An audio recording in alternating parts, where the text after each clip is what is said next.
Shalom, salam sejahtera saudara sekalian. Senang bisa berjumpa lagi dalam renungan firman Tuhan hari ini. Mari kita berdoa.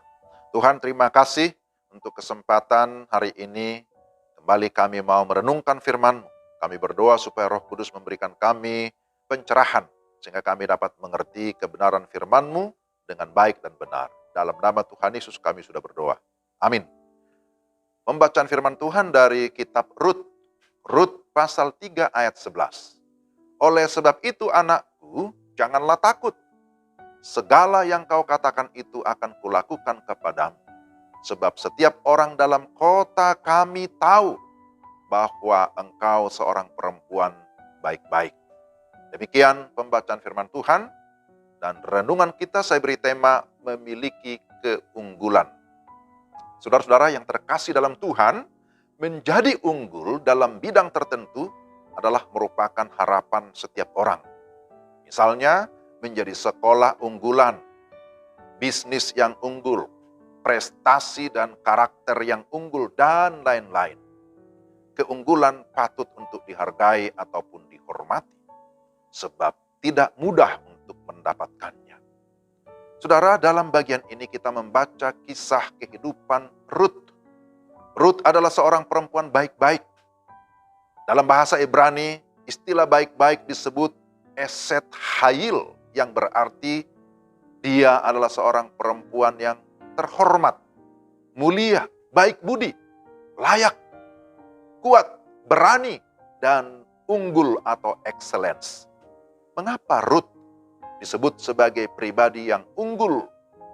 Sampai setiap orang dalam kota itu dikatakan tahu atau mengakui tentang keunggulannya.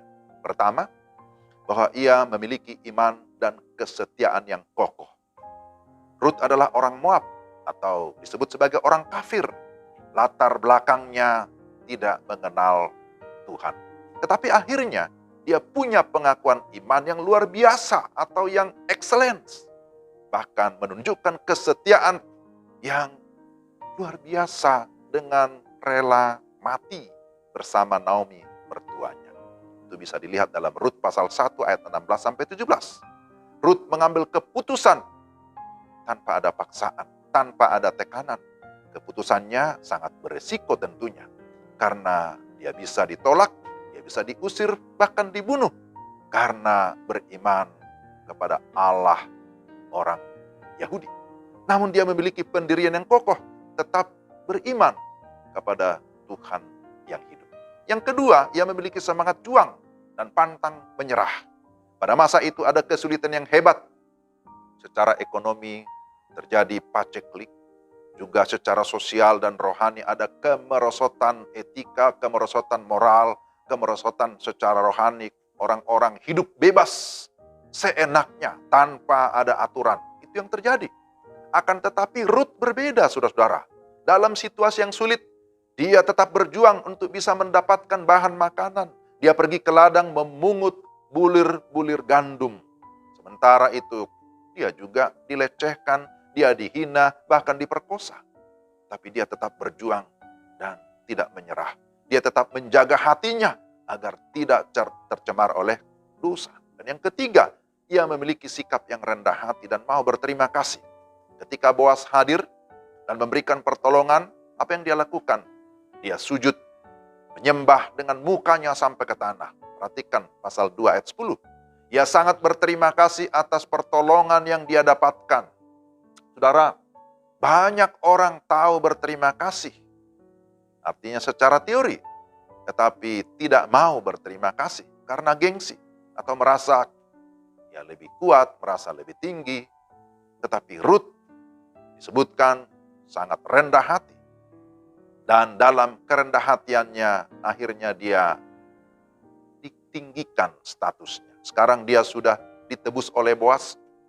Bukan lagi menjadi janda yang hina, tetapi sekarang menjadi seorang ibu atau menjadi istri yang mulia.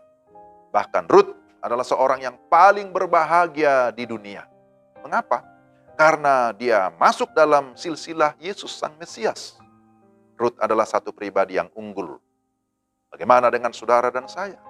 Keunggulan apa yang kita punya yang berkenan kepada Tuhan?